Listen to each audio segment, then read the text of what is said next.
September మాసంలో కుంభరాశి జాతకులకు అంటే కుంభరాశిలో జన్మించినటువంటి వారికి గోచార ఫలితాలు ఎలా ఉన్నాయో తెలుసుకుందాం. ముఖ్యమైనటువంటి గ్రహాలు చంద్రుణ్ణి మినహాయించి 8 గ్రహాలు, వీటి యొక్క స్థానాలు, వాటి మూలకంగా కలిగేటువంటి ఫలితాలు ఎలా ఉన్నాయి అనే విషయాన్ని మనం చూసినట్టయితే, సూర్యుడు సప్తమ అష్టమ స్థానాలలో సంచరిస్తున్నాడు, ప్రతికూలంగా ఉన్నాడు. కుజుడు అష్టమ భాగ్యస్థానాలలో ప్రతికూలంగా ఉన్నాడు. బుధుడు సప్తమ అష్టమ స్థానాలలో అనుకూలంగా ఉన్నాడు. శుక్రుడు షష్టమ సప్తమ స్థానాలలో ప్రతికూలంగా ఉన్నాడు. గురువు పంచమ స్థానంలో అనుకూలంగా ఉన్నాడు. శనైశ్వరుడు ద్వితీయ స్థానంలో ప్రతికూలంగా ఉన్నాడు. రాహువు జన్మ స్థానంలో, కేతువు సప్తమ స్థానంలో ప్రతికూలంగా ఉన్నారు. ఈ విధంగా చూసినట్టయితే కుంభరాశి జాతకులకు గురువు అనుకూలంగా ఉన్నాడు, బుధుడు కొంతవరకు అనుకూలంగా ఉన్నాడు, మిగతా గ్రహాలన్నీ కూడాను ప్రతికూలంగా ఉన్నాయి. శని, రాహువు, కేతువు, శుక్రుడు, కుజుడు, సూర్యుడు, ఇలా ముఖ్యమైనటువంటి గ్రహాల యొక్క స్థితి ప్రతికూలంగా ఉంది. కాబట్టి ఓవరాల్గా మనం చూసినట్టయితే కుంభరాశి వారికి ఒక గురు భగవానుడి యొక్క అనుగ్రహము ఉంది. తద్వారా మీకు కొన్ని విషయాలలో మంచి పనులు, మంచి ఫలితాలు జరుగుతాయి. అయినప్పటికీ మిగతా గ్రహాల యొక్క ఇన్ఫ్లుయెన్స్ కూడాను ఉంటుంది కనుక వాటి మూలకంగా ప్రతికూల వాతావరణమే ఎక్కువగా గోచరిస్తుంది. కనుక అనవసరమైనటువంటి చర్చలకు ఆస్కారం ఇవ్వకుండా, తావివ్వకుండా, బంధువులతో, స్నేహితులతో, ఆత్మీయులతో అనవసరమైనటువంటి మాటలను తగ్గించుకోండి. అవసరం మేరనే మాట్లాడడం అనేటువంటిది చాలా ముఖ్యమైనటువంటి విషయం ఈ మాసంలో. ఇక ఉద్యోగస్తులకు ఆఫీసులో తాత్కాలిక ఇబ్బందులు ఉన్నప్పటికీ, తోటి ఉద్యోగులతో కలహాలు, మిస్అండర్స్టాండింగ్స్ ఉన్నప్పటికీ, అధినాయకుల యొక్క ఆదరణ మీకు బాగా లభిస్తుంది ఈ మాసంలో. అంటే హైయప్స్ యొక్క ఆదరణ, వాళ్లతో మీరు స్నేహంగా ఉంటారు, మీ పనితనాన్ని వాళ్ళు గుర్తిస్తారు. కాబట్టి హైయప్స్ యొక్క అనుకూలత మీకు ఉంది కనుక దాన్ని మీరు ఉపయోగించుకున్నట్టయితే, దాన్ని మోల్డ్ చేసుకున్నట్టయితే మీరు చాలా విషయాలలో అద్భుతమైనటువంటి ఫలితాలను పొందే అవకాశం ఉంది. ఇక తోటి ఉద్యోగస్తులతో మట్టుకు కొంత మనస్పర్ధలు, మిస్అండర్స్టాండింగ్స్ ఉన్నాయి. అది కూడాను చాలా ముఖ్యమైనటువంటి విషయమే.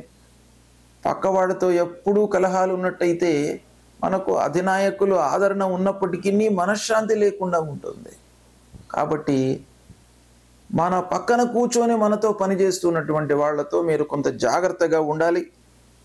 ఇక కార్పొరేట్ సంస్థలలో పనిచేస్తున్నటువంటి వాళ్ళు, సాహిత్య రంగంలో ఉన్నటువంటి వాళ్ళు, బ్యాంకింగ్ సెక్టార్లో ఉన్నటువంటి వాళ్ళు, వీళ్ళందరికీ కూడాను ఈ మాసం అనుకూలిస్తుంది. పైవారి యొక్క ఆదరణ లభిస్తుంది, మీ పనితనానికి గుర్తింపు లభిస్తుంది. ఇక ఇంటిలో అనవసరమైనటువంటి చర్చల మూలకంగా కొంత ప్రశాంతత లోపించే అవకాశాలు ఉన్నాయి. కనుక ఇంటిలో మీరు అనవసరమైనటువంటి విషయాలను డిస్క్లోజ్ చేయకుండా, పిల్లలతో కానివ్వండి, భార్యతో కానివ్వండి, కుటుంబ పెద్దలతో కానివ్వండి, అనవసరమైనటువంటి విషయాలను అందరితో చెప్పి అనవసరంగా చర్చించడం మూలకంగా ప్రశాంతత లేకుండా పోతుంది అంతే. కానీ మీకు ఆ చర్చల మూలకంగా ఏమి సొల్యూషన్ దొరకదు ఈ సమయంలో. కనుక 14వ తారీఖు వరకు కొంత జాగ్రత్తగా ఉండండి. 14 తర్వాత కొంత తగ్గుముఖం పడుతుంది వాతావరణము, ఇంటి వాతావరణం మీకు కొంత అనుకూలత ఉండే అవకాశాలు ఉన్నాయి. అయితే డబ్బు చేతిలో లేకపోవడం, డబ్బు విషయంలో కొంత ఇబ్బందులు ఈ మాసంలో కనబడుతున్నాయి. ఆర్థికపరమైనటువంటి సమస్యలు, చేతిలో సమయానికి డబ్బు లేకపోవడంతో ముఖ్యమైనటువంటి పనులు పోస్ట్పోన్ అవుతాయి. ముఖ్యమైనటువంటి పనులు ప్రారంభించి మధ్యలో ఆగిపోవడం కానీ, ఆర్థికపరమైనటువంటి సమస్యల మూలకంగా ముందు స్టెప్స్ మనం తీసుకోలేకుండా ఉండేటువంటి స్థితి ఏర్పడే అవకాశాలు ఉన్నాయి. కనుక తద్వారా మీ లోపల కొంత అసంతృప్తి, పని ప్రారంభిస్తాం, సంతోషంతో, ఉత్సుకతో ప్రారంభిస్తాం, కానీ ఆ పని ఆర్థిక సమస్యల మూలకంగా, డబ్బు లేకపోవడం మూలకంగా మధ్యలో ఆగిపోయింది అనుకోండి, అప్పుడు ఉన్నటువంటి ఆవేదన, అసంతృప్తి చాలా ఉంటుంది. కాబట్టి మీరు ప్రారంభించే కంటే ముందే దానిని అన్ని రకాలుగా బేరీజు వేసుకోండి. ఆటంకాలు ఏమైనా రావడానికి ఆస్కారం ఉందా? ఆర్థికపరమైనటువంటి ఇబ్బందులు ఏమైనా వస్తాయా? మనకు తోచిన మేర మన బుద్ధికి అందేంత వరకు మీరు ఆలోచించి ప్రయత్నాలు చేసినట్టయితే కొంతవరకు మీరు అధిగమించేటువంటి అవకాశాలు ఉన్నాయి. ప్రయాణాల మూలకంగా కొంత ఇబ్బందులు గోచరిస్తున్నాయి. తద్వారా అలసట, అనారోగ్య సమస్యలు తలెత్తే అవకాశాలు కూడాను ఉన్నాయి. ఆలోచనలను సత్వరంగా అమలు చేయడం చాలా విషయాలకు పరిష్కారం అవుతుంది. కనుక మీకు ఒక మంచి ఆలోచన స్ఫురించినట్టయితే దాన్ని ఇమ్మీడియట్గా మీరు అమలు చేయండి. మంచి ఆలోచనను తాత్సారం చేసినట్టయితే మళ్ళీ మనము అమలు చేసేటువంటి సమయంలో మనకు పరిస్థితి ఎలా ఉంటుందో మనం చెప్పలేం. కనుక మంచి పని, మంచి ఆలోచన చేసేటప్పుడు మీరు దాన్ని పోస్ట్పోన్ చేసుకోకండి. కాలానికి అనుగుణంగా మీరు నిర్ణయాలు తీసుకోండి. ఇక పిల్లల చదువు విషయం ఆలోచించినట్టయితే ఈ మాసంలో పిల్లల చదువు విషయంలో మీరు మంచి నిర్ణయాలు తీసుకుంటారు. వాళ్ళను ఒక మంచి స్థాయిలో ఉండాలి అనేటువంటి ఒక భావన మీ లోపల ఏర్పడుతుంది. వాళ్ళను మంచి సంస్థలో చేర్పించడానికి కావలసినటువంటి ప్రయత్నాలు, అందరి సహాయ సహకారాలు, అనుభవజ్ఞుల యొక్క సూచనలను తీసుకుంటారు.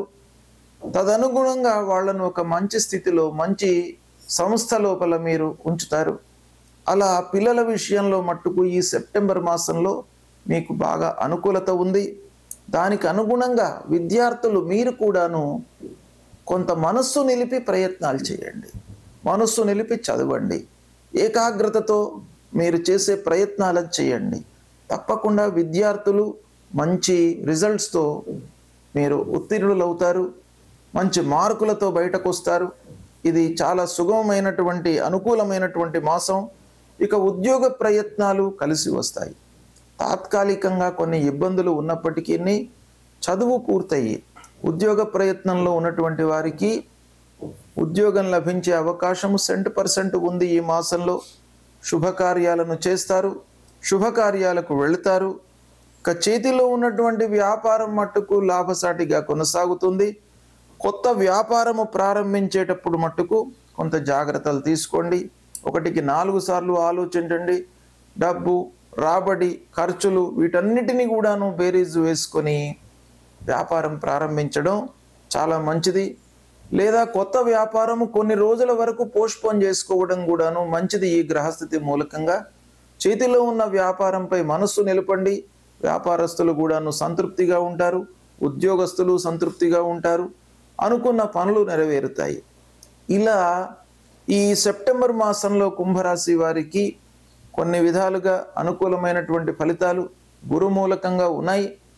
ఇక మిగతా కార్నర్స్లో కొన్ని ఇబ్బందులు ఉన్నాయి. వాహనం మూలకంగా, భూముల మూలకంగా, రియల్ ఎస్టేట్ రంగంలో ఉన్నటువంటి వీళ్లకు కొన్ని ఇబ్బందులు ఉన్నప్పటికీ పనులు జరిగే అవకాశాలు కూడా ఉన్నాయి. కాబట్టి మనస్సు నిలపండి, పనులు చేయండి, సత్ఫలితాలను పొందుతారు. గ్రహస్థితి ప్రతికూలంగా ఉన్నప్పుడు మనము కొన్ని పరిహారాలను చేసుకోవడము చాలా మంచిది.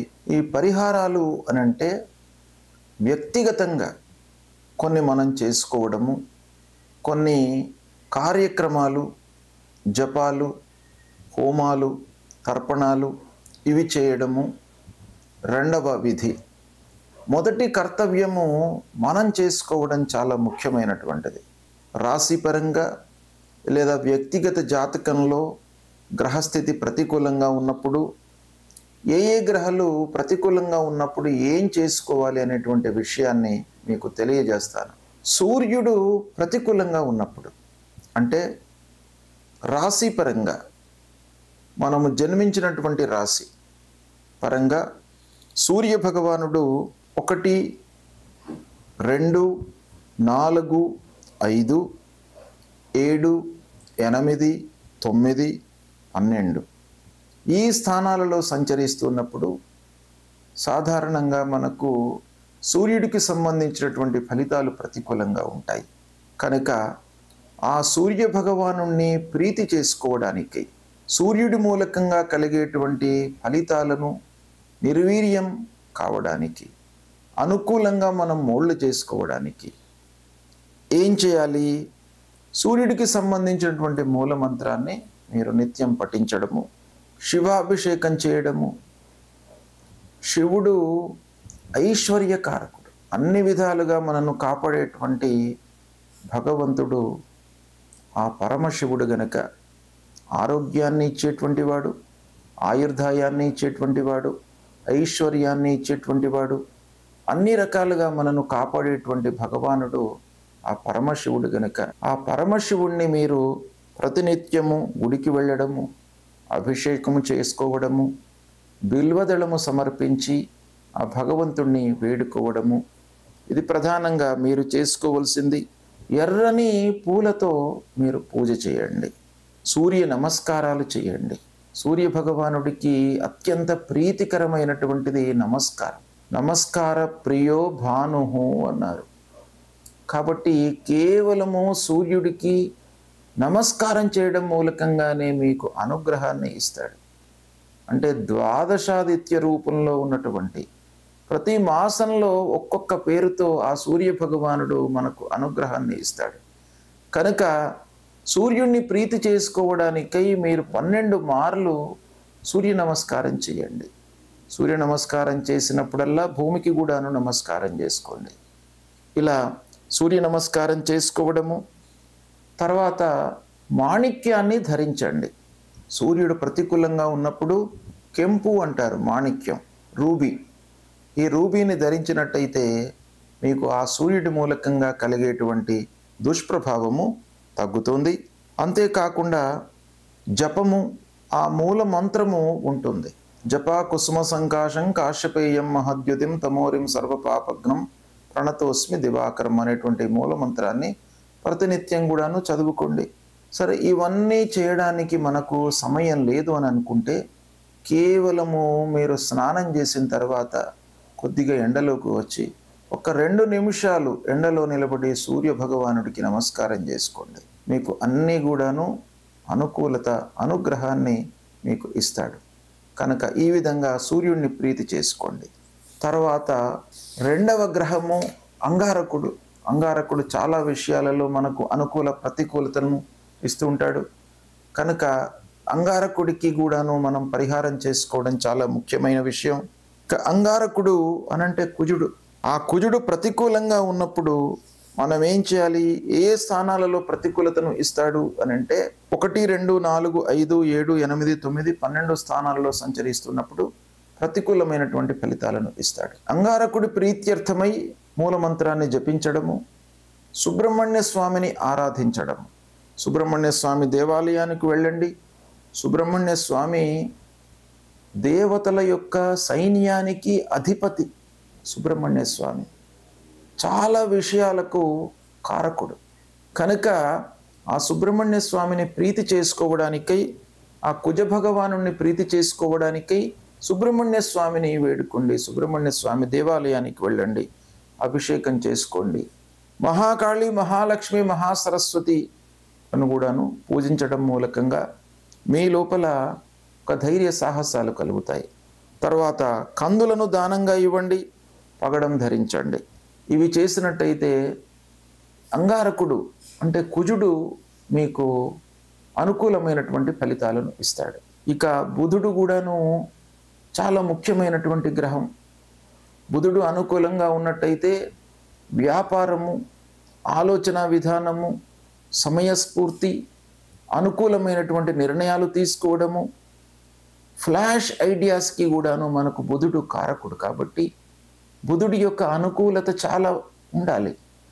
కనుక బుధుడు ప్రతికూలంగా ఉన్నప్పుడు మనము మూలమంత్రాన్ని జపించడము లేదా విష్ణువును పూజించడము, ఆ శ్రీమన్నారాయణుణ్ణి పూజించడం మూలకంగా మీ లోపల స్థిరత్వం కలుగుతుంది.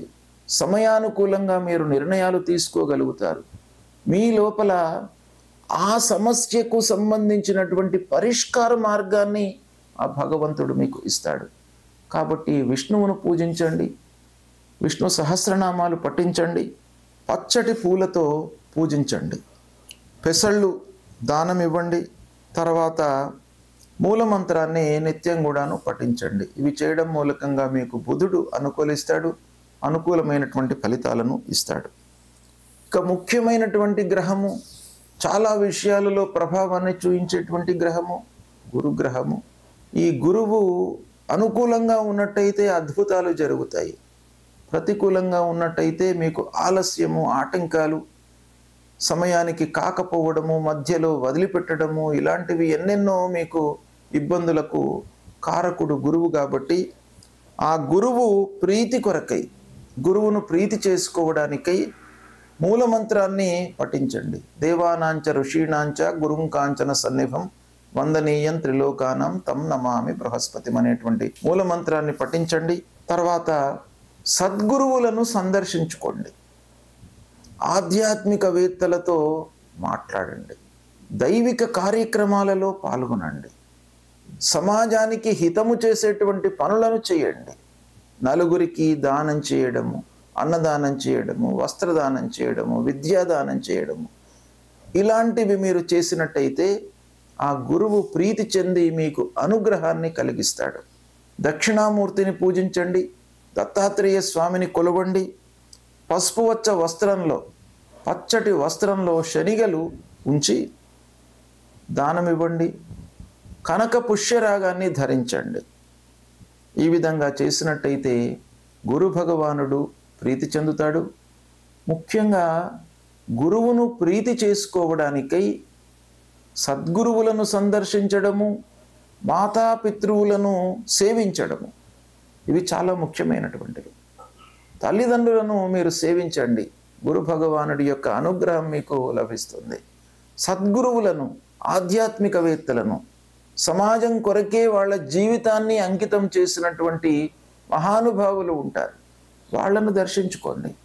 వాళ్ళ మూలకంగా మీకు ఆ గురువు యొక్క అనుగ్రహం లభిస్తుంది. ఇక శుక్రుడు మనకు ఆనందాన్ని, సౌఖ్యాన్ని, కావలసినటువంటి వస్తువులను, వస్త్రాలను, ప్రశాంతతను ఇచ్చేటువంటి గ్రహము శుక్రగ్రహము. ఈ శుక్రగ్రహము మీకు ప్రతికూలంగా ఉన్నప్పుడు మూలమంత్రాన్ని జపించండి. పార్వతీదేవిని, లక్ష్మీ అమ్మవారిని కొలవండి. తెల్లటి పూలతో మీరు పూజించండి అమ్మవారిని. అమ్మవారు ప్రీతి చెంది మీకు కావలసినటువంటి అన్ని సదుపాయాలను కూడాను మీకు అనుగ్రహిస్తారు. తెల్లని వస్త్రము, బొబ్బర్లు ఇవి దానంగా ఇవ్వండి.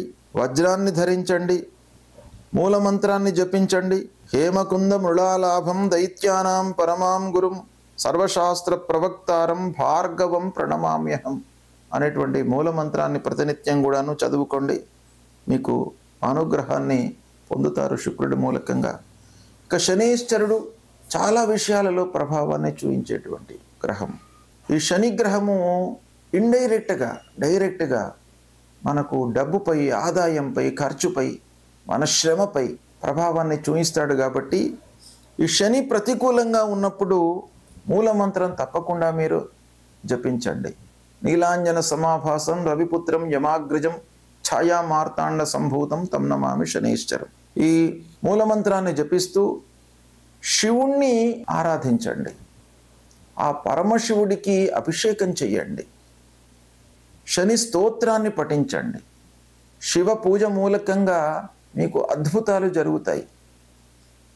ఆ శివుణ్ణి నమ్ముకొని ప్రతినిత్యం కూడాను దైవారాధన చేస్తూ శివాలయానికి వెళుతూ ఆ శంకరుడిపై ఒక బిల్వదళాన్ని ఉంచి మీరు నమస్కారం చేసుకున్నట్టయితే మహద్ ఆనంద పరవశుడైనటువంటి ఆ శంకరుడు మిమ్మల్ని అనుగ్రహిస్తాడు. ఆ శని మూలకంగా కలిగేటువంటి దుష్ప్రభావం దూరం అవుతుంది. ఆంజనేయ స్వామిని కూడాను కొలవండి. భయము, ఆందోళన ఇవి లేకుండా మిమ్మల్ని కాపాడుతాడు. నల్లటి వస్త్రము, నల్లని నువ్వులను దానంగా ఇవ్వండి. ఇంద్రనీలాన్ని ధరించండి. ఇవి చేయడం మూలకంగా శని యొక్క ప్రభావం తగ్గుతుంది. శని స్తోత్రము ఉంటుంది. రాహువు ప్రతికూలంగా ఉన్నప్పుడు మనము ఏమి చేసుకోవాలి అనేటువంటి విషయాన్ని మనం చూసినట్టయితే, రాహువు గోచార రీత్యా 3, 6, 11 స్థానాలలో శుభ ఫలితాలను ఇస్తాడు. మిగతా అన్ని స్థానాలలోనూ ప్రతికూలమైనటువంటి ఫలితాలు ఇస్తాడు. అంటే రాహువు ఇచ్చేటువంటి ప్రతికూల స్థానాలు 1, 2, 4, 5, 7, 9, 10, 12. ఈ స్థానాలలో రాహు సంచరిస్తున్నప్పుడు మనకు గోచార రీత్యా ప్రతికూలమైనటువంటి ఫలితాలను ఇస్తాడు గనక రాహు ప్రీత్యర్థమై రాహు యొక్క అనుగ్రహం కొరకై మూలమంత్రాన్ని మనం పఠించడము, జపించడము. రాహు మూలమంత్రం అర్ధకాయం మహావీర్యం చంద్రాదిత్య విమర్ధనం సింహికా గర్భసంభూతం తం రాహుం ప్రణమామ్యహం. ఈ మూలమంత్రాన్ని ప్రతినిత్యం కూడాను జపించడము, దుర్గామాతను పూజించడం. దుర్గాదేవి మహాకాళి, మహాలక్ష్మి, మహాసరస్వతి స్వరూపిణి అయినటువంటి ఆ దుర్గామాతను పూజించడం మూలకంగా కూడాను మనకు రాహు యొక్క ప్రతికూలత తగ్గుతుంది. ఇక మినుములు దానంగా ఇవ్వడం, గోమేధికాన్ని ధరించడము, ఇవి చేసినట్టయితే రాహు మూలకంగా కలిగేటువంటి దుష్ప్రభావము తగ్గి మంచి ఫలితాలను పొందేటువంటి అవకాశము ఉంటుంది. కాబట్టి ఇవి దానము, పారాయణము, జపము, దానము ఇవి ఇవ్వడం మూలకంగా మనకు మంచి జరుగుతుంది కనుక ముందుగా మీరు చేయవలసినటువంటిది అమ్మవారిని ప్రతినిత్యం కూడాను దర్శనం చేసుకోండి. అమ్మవారిని దర్శనం చేసుకున్నట్టయితే దుర్గే స్మృత హరతి భీతిమశేష జంతోహో స్వస్థై స్మృత మతిమతీవ శుభాం దదాతి అని అన్నారు. కాబట్టి దుర్గాదేవిని మీరు దర్శించడం మూలకంగానే మీ లోపల ఉన్నటువంటి భయాలు, ఆందోళనలు, మానసిక వికలత ఇవన్నీ కూడాను దూరమైపోతాయి. కనుక అమ్మవారిని ప్రతినిత్యం కూడాను దర్శించండి, పూజించండి. ఇక కేతువు ప్రతికూలంగా ఉన్నప్పుడు కేతువు కూడాను 1, 2, 4, 5, 7, 9, 10, 12 స్థానాలలో సంచరిస్తున్నప్పుడు ప్రతికూలమైనటువంటి ఫలితాలను ఇస్తాడు. కనుక కేతు ప్రీత్యర్థమై జపము అంటే మూలమంత్ర జపము చేయడము, పలాశ పుష్ప సంకాశం తారక గ్రహమస్తకం రౌద్రం రుద్రాత్మకం ఘోరం తం కేతుం ప్రణమామ్యహం అనేటువంటి మూలమంత్రాన్ని ప్రతినిత్యం కూడాను చదువుకోవడము, గణపతిని పూజించడము. కేతువుకు సంబంధించినటువంటి అధిష్టాన దేవత గణపతి, విఘ్నాధిపతి. మనకు విఘ్నాలు రాకుండా మన జ్ఞానము సన్మార్గంలో ప్రయాణించేటట్టుగా మంచి ఆలోచనలు రావడానికి, సమయ స్ఫూర్తితో మనము నిర్ణయాలు తీసుకోవడానికి గణపతి ఆరాధన అనేటువంటిది చాలా ముఖ్యమైనటువంటిది.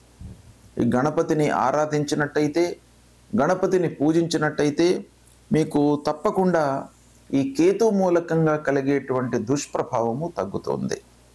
ఉలవలు దానంగా ఇవ్వండి, వైడూర్యాన్ని ధరించండి. ఇవి చేయలేనటువంటి వాళ్ళు కేతువుకు సంబంధించినటువంటి స్తోత్రం ఉంటుంది. ఆ స్తోత్రము ప్రతినిత్యం కూడాను మీరు పఠించినా కూడాను మీకు కేతువు మూలకంగా కలిగేటువంటి దుష్ప్రభావం దూరమవుతుంది, అనుకూల ఫలితాలు ఉంటాయి. ఈ విధంగా ఈ గ్రహాలకు చెప్పబడినటువంటి పూజలు, దానాదులు, నవరత్నాలు ధరించడము వీటి మూలకంగా మీకు అనుగ్రహం లభిస్తుంది. ముందు దేవత అనుగ్రహం కొరకై దేవాలయానికి వెళ్ళండి, సద్గురువులను దర్శించుకోండి. ఇవి దర్శించుకున్నట్టయితే మీకు ఈ దుష్ప్రభావం దూరం అవుతుంది, మంచి ఫలితాలు కలుగుతాయి. సెప్టెంబర్ మాసంలో ముఖ్యమైనటువంటి పండుగల గురించి తెలియజేస్తాను. 1వ తారీఖు 1 సెప్టెంబర్ సోమవారం అదుఃఖ నవమి. అంటే ఈ నవమి రోజున నందాదేవిని పూజించడం మూలకంగా, అంటే సంతోషాన్ని మనకు ఇచ్చేటువంటి అమ్మవారు నందాదేవి. ఈ నందాదేవిని పూజించడం మూలకంగా మనకు జీవితంలో దుఃఖాలు మన దరి చేరకుండా ఉంటాయి అనేటువంటిది శాస్త్రం చెప్తోంది. కనుక అందరూ కూడాను నందాదేవిని పూజించడం మూలకంగా సుఖ సంతోషాలు మీ జీవితంలో కలుగుతాయి. కనుక ఈ రోజున అమ్మవారి పూజ చేయండి. ఇక 2వ తారీఖు నాడు మంగళవారం జ్యేష్ఠ గౌరీ విసర్జనం. అంటే జ్యేష్ఠ గౌరీని మనము ఆవాహన చేసి పూజించి ఈ రోజున విసర్జన చేయడం జరుగుతుంది. లక్ష్మీ జ్యేష్ఠ వీళ్ళిద్దరు కూడాను హిందూ సాంప్రదాయం ప్రకారంగా ఒకరు మనకు ధనాన్ని, కావలసినటువంటి స్థితిగతులను ఇచ్చేటువంటి వాళ్ళు, ఒకరు మనకు దుఃఖాన్ని కలిగించేటువంటి వాళ్ళు, కష్టాలను కలిగించేటువంటి వాళ్ళు. వీళ్ళిద్దరిని కూడాను మనం పూజిస్తాం మన శాస్త్రం ప్రకారంగా. కనుక మహాలక్ష్మి వ్రతారంభము గత మాసంలోనే 31 ఆగస్టు రోజున ప్రారంభమయ్యి 1వ తారీఖున ఈ సెప్టెంబర్ మాసంలో గౌరీదేవిని పూజించడము, జ్యేష్ఠ రూపంలో ఉన్నటువంటి గౌరీదేవిని పూజించడము, 2వ తారీఖు నాడు ఆ గౌరీమాతను జ్యేష్ఠ రూపంలో ఉన్నటువంటి గౌరీమాతను పూజించి విసర్జించడం. ఇది ఈ 3 రోజుల కార్యక్రమం అన్నమాట. దీని మూలకంగా కూడాను మనకు అనర్థాలు జరగకుండా ఉంటాయి. లక్ష్మి రావడము, వచ్చినటువంటి లక్ష్మి మనకు స్థిరంగా ఉండడానికి ఇది ఈ పూజా విధానము, ఈ ఆరాధన ఉపయోగపడుతుంది. ఇక 3వ తారీఖు బుధవారం సర్వేషాం పరివర్తిని ఏకాదశి. ఈ ఏకాదశి చాతుర్మాస్యాల లోపల వస్తుంది. మనకు భాద్రపద మాసంలో వచ్చేటువంటి ఏకాదశి చాలా పరివర్తనను తీసుకువస్తుంది మన జీవితంలో. కనుకనే ఈ ఏకాదశికి పరివర్తన ఏకాదశి అని మనకు శాస్త్రంలో చెప్పబడి ఉంది. అంటే ఈ ఏకాదశి రోజున ఉపవాసం చేసి ద్వాదశి రోజున పారణ చేసినట్టయితే మనకు మన జీవితం లోపల పరివర్తన జరుగుతుంది. అంటే అంతకు ముందు ఉన్నటువంటి విధానం నుండి ఒక సుఖమయమైనటువంటి జీవిత విధానంలోకి మీరు పరివర్తన చెందడానికి ఈ ఏకాదశి అనేటువంటిది మీకు ఉపయోగపడుతుంది. కనుక దీన్ని మీరు ఆచరించండి.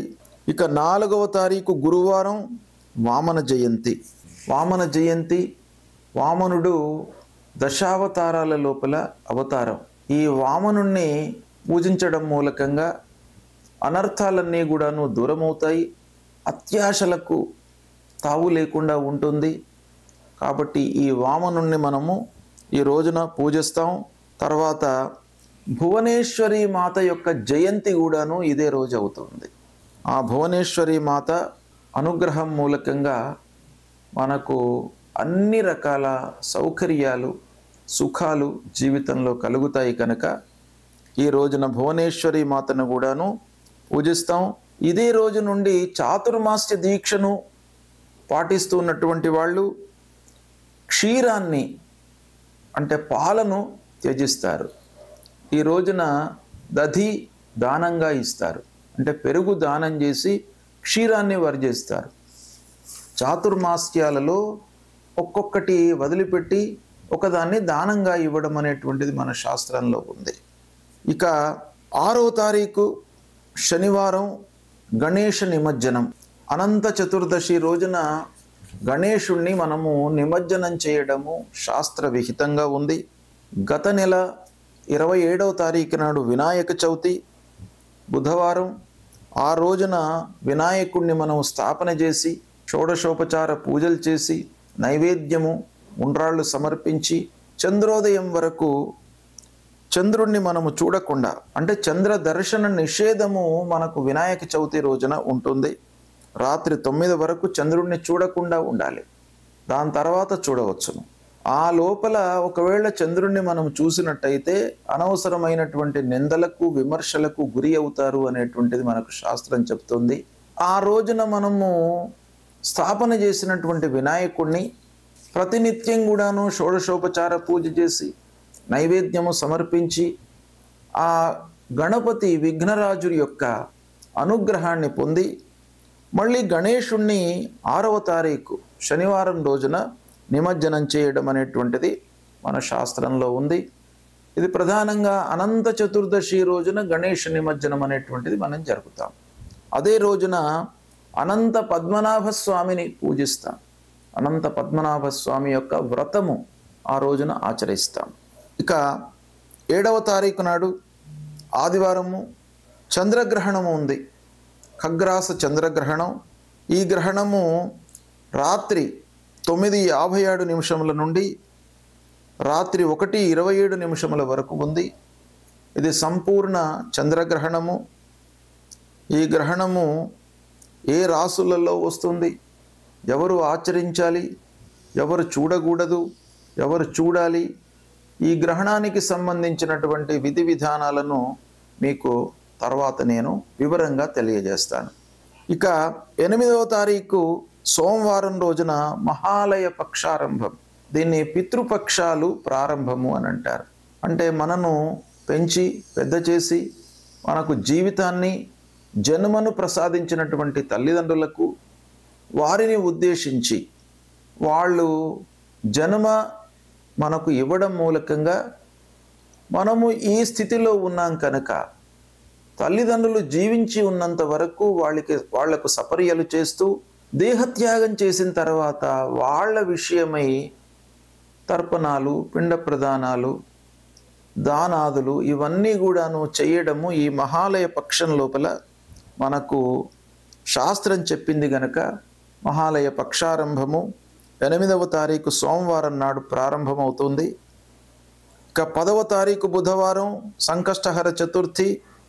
అన్ని కష్టాలను దూరం చేసేటువంటి ఆ మహాగణాధిపతికి ఈ రోజున ఉపవాసము ఉండి రాత్రి 8:14 నిమిషముల వరకు ఉపవాసాన్ని ఆచరించి తదనంతరము భోజనం చేయడం ద్వారా ఆ గణపతి సంతృప్తి చెంది మీకు కష్టాలు కలగకుండా చూస్తాడు, అనుగ్రహిస్తాడు.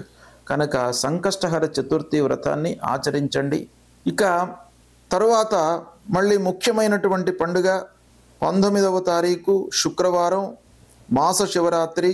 ప్రతి మాసం లోపల కూడాను అమావాస్య కంటే ముందు పరమశివుడికి అత్యంత ప్రీతికరమైనటువంటి రోజు మహాశివరాత్రి. అందులో ప్రతి నెలకొక్కసారి వచ్చేటువంటిది మాస శివరాత్రి. ప్రతి మాసంలో అమావాస్య కంటే ముందు వస్తుంది గనక మాస శివరాత్రి అన్నాం. మహాశివరాత్రి అనేది సంవత్సరానికి ఒక మారు వస్తుంది. అయితే ఈ మాస శివరాత్రి రోజున ప్రదోషకాలం వరకు ఉపవాసం చేసి ప్రదోషకాలంలో శివుడికి ఆ పరమశివుణ్ణి అభిషేకించేసి బిల్వదళము సమర్పించి మనము భోజనం చేసినట్టయితే ఆ పరమశివుడు సంతృప్తి చెంది మనకు ఐశ్వర్యాన్ని ప్రసాదిస్తాడు అనేటువంటి శాస్త్రం చెప్తుంది కనుక ప్రతి మాస శివరాత్రి రోజున మీరు శివాలయానికి వెళ్ళండి, శివుణ్ణి దర్శించుకోండి, వీలైతే అభిషేకం చేయండి, లేదా అభిషేచనం చేసేటువంటి కార్యక్రమంలో పాల్గొనండి, అన్నదానం చేయండి. ఇక 20వ తారీఖు శనివారం మహాలయాంతర్గతంగా ఒక ప్రత్యేకమైనటువంటి దినం. ఎవరైతే అనూహ్యంగా యాక్సిడెంట్స్ లోపల ఎవరైతే గతిస్తారో వాళ్లను ఉద్దేశించి వాళ్ళ ప్రీత్యర్థమై చేసేటువంటి రోజు. అంటే వాళ్ళ ప్రీత్యర్థమై పిండ ప్రదానము, తర్పణాలు, శ్రాద్ధాదులు చేసేటువంటి దినం అన్నమాట. దీన్ని మనం ఏమంటాం? విషశస్త్రాదిహత జనానాం మహాలయ. అంటే విషము తీసుకోవడం మూలకంగా సూసైడ్ చేసుకున్నటువంటి వాళ్ళు, లేదా విష ప్రయోగం మూలకంగా గతించినటువంటి వాళ్ళు, శస్త్రాదులకు లోనై గతించినటువంటి వాళ్ళు, యాక్సిడెంట్స్ అయ్యి గతించినటువంటి వాళ్ళు, ఇలా ఊహించకుండా జన్మము అంటే ఆ పుట్టుక, ఆ జీవితము అర్ధాంతరంగా ఎప్పుడైతే ఉంటుందో అలాంటి వాళ్లకు ఈ రోజున మనం పిండ ప్రదానం చేయడం మూలకంగా వాళ్ళ మూలకంగా ఆ కుటుంబానికి హాని కలగకుండా వాళ్ళ యొక్క అనుగ్రహం లభిస్తుంది అని శాస్త్రం చెప్తుంది. ఇక 21వ తారీఖు ఆదివారం సర్వపితృ మహాలయ అమావాస్య. ఇది చాలా ముఖ్యమైనటువంటి దినం. మహాలయ అమావాస్య అంటాం. ప్రహతంలో మహాలయ అమావాస్య, సర్వపితృ మహాలయ అమావాస్య. అందరు పితృదేవతలకు మనము ఈ రోజున వాళ్లను ఉద్దేశించి వాళ్ళ పేర్లు ఉచ్చారణ చేసి తర్పణాలు చేయడము, పిండ ప్రదానాలు చేయడము, వాళ్ళ ప్రీత్యర్థమై అన్నదానాలు చేయడము, వస్త్రదానం చేయడము, వీటి మూలకంగా పితృదేవతలందరూ కూడాను సంతృప్తి చెంది మనను అనుగ్రహిస్తారు. ఆ అనుగ్రహం మూలకంగా వంశము వృద్ధి అవుతుంది. మళ్ళీ మన సంతానము కూడాను ఒక స్థితికి రావడానికి అవకాశము ఉంటుంది అనేటువంటిది శాస్త్రం చెప్తుంది. కాబట్టి సర్వపితృ మహాలయ అమావాస్య తల్లిదండ్రులు గతించినటువంటి వాళ్ళు ఈ రోజున వాళ్ళ ప్రీత్యర్థమై తప్పకుండా చేసుకోవాలి. ఇక 22 సెప్టెంబర్ సోమవారం నవరాత్రులు ప్రారంభమవుతాయి. దసరా నవరాత్రులు. ఈ రోజున శారద అమ్మవారికి కలుష స్థాపనతో ఈ నవరాత్రులు ప్రారంభమవుతాయి. ఇక ఇందులో భాగంగా నవరాత్రిలో భాగంగా 30వ తారీఖు మంగళవారం దుర్గాష్టమి, మహాష్టమి, కాళికాష్టమి ఈ అమ్మవారికి మనం పూజలు చేసుకుంటాం. ఈ మహాష్టమి రోజున 1వ తారీఖు మళ్ళీ అక్టోబర్ వచ్చే మాసం 1వ తారీఖు నాడు మహర్నవమి, సరస్వతి పూజ, సువాసిని పూజ, ఆయుధ పూజ ఇవన్నీ కూడాను మహర్నవమి రోజున చేసుకుంటాం. ఇక 2వ తారీఖు విజయదశమి, వచ్చే అక్టోబర్ మాసంలో 2వ తారీఖు విజయదశమి దసరా పండుగ. ఈ రోజున అపరాజితాదేవి పూజ, తర్వాత సీమోల్లంఘనము అంటే ఉంటున్నటువంటి ఊరికి ఈశాన్య దిశలోకి వెళ్ళి అక్కడ శమీ వృక్షాన్ని పూజించడము, అపరాజితాదేవికి పూజించడము, నలుగురికి కలవడము, అందరి యొక్క పెద్దల అనుగ్రహము ఆశీర్వచనాలు తీసుకోవడం ఈ పండుగ రోజున మనకు శాస్త్రం చెప్పింది. ఇలా ఇవి ముఖ్యమైనటువంటి పండుగలు ఈ సెప్టెంబర్ మాసంలో ఉన్నాయి. వీటిని ఆచరించినట్టయితే మనకు పండుగలు ఏదో కాకతాళీయంగా చెప్పినటువంటివి కావు. ఋషులు దర్శించి వాటి యొక్క అనుభవాన్ని వాళ్ళు ఆ పండుగల యొక్క అనుభవములోకి తీసుకొని అవి మానవాళికి మనకు అందించారు.